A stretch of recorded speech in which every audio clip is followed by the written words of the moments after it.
खଣି खादान भरा शिल्प भरा ये जिला आज निश्चित भाव में ये जाजपुर जिला केवल ओडिशा रे नुहे आज भारत वर्ष रे एक स्वतंत्र स्थान अधिकार करिछि एवं ये जाजपुर कलिंग नगर अंचल आज एक इस्पात नगर हिसाब से आज सारा भारत वर्ष रे स्वतंत्र परिचय सृष्टि करि पारिछि।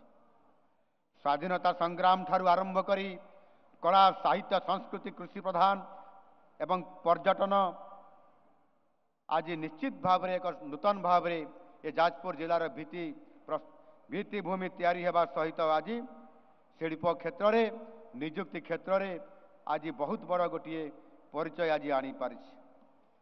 विगत दिन में जितेबले Utkarsh Odisha make in Odisha conclave एक आमे पुंजीनिवेश करने ओडिशा रे माननीय प्रधानमंत्री को निमंत्रण करी गत जनवरी मास 28 और 29 तारीख रे आमे समस्त पुंजीनिवेशकारी को भुवनेश्वर को डाकी एठी शिल्प कारखाना प्रतिष्ठा करने निष्पत्ति नेलु। आउ से प्रबल उत्साह बढ़िला। माननीय प्रधानमंत्री जी नेतृत्व रे आमे याकु सफल मध्य हेलु। आउ 17 लाख कोटी टंकार पुंजी निवेश पुंजीपति मानकर द्वारा आज प्रस्ताव मान आसी कार्यकारी करा जिबार आज आम सरकार गुरुत्वपूर्ण निष्पत्ति आज नहीं। आउ सेथिरे 1 लाख कोटी टंकार पुंजी निवेश पुनर्बार आउ थरे आपंकर जाजपुर जिले में MOU साइन होईची। प्रस्ताव सब आसी आगामी दिन में आहुरी कार्यकारी हेब जो थे कि संपूर्ण भाव में ये जिला समृद्धिशाली हेब। आज ये जो सुभद्रा योजना रे 4टी पर्याय रे जो प्रथम किस्ती आपण मानकर पाखक ये टंका आमे डीबीटी माध्यम रे पहुंचाइलु। से 98 लाख महिला को आज आमे आपण मानकर पाखरे अर्थ 5000 करी प्रथम किस्तीर पैसा को पठेइछु।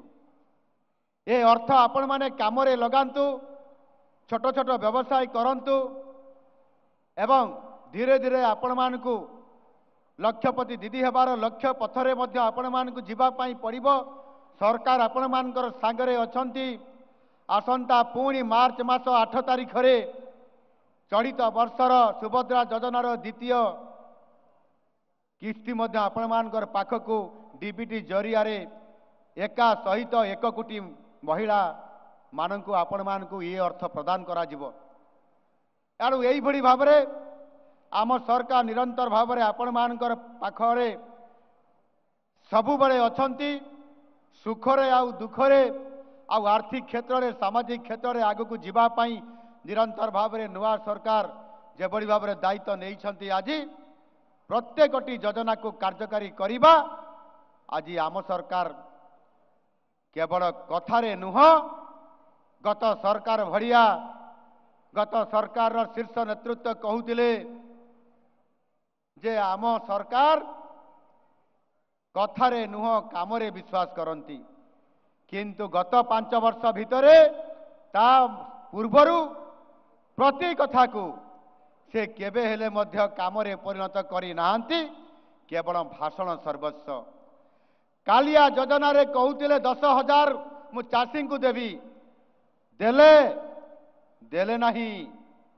ठीक सही बरी भाव में महिला मानन को सशक्तकरण करिया पाई जाई आज पर्यंत केते अर्थ देइछंती आर्थिक सहाय्य आकार रे केवल ऋण आकार रे आपण मानकर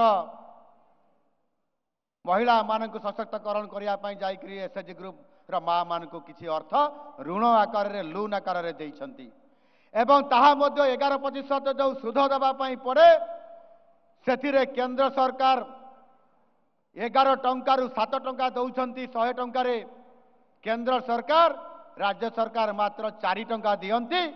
आउ केवल मिछ कथा कही मां मान को भुआ बोलेबा केवल गत सरकार विजु जनता सरकार से गोटे काम थिला। मुझे कहवाई चाहे आपण मानकु आज 1 कोटी अधिक माँ माने आज आपण मानकु समस्त प्रकार सुविधा आर्थिक सुविधा आज जोगई देवार ये योजना आज चली।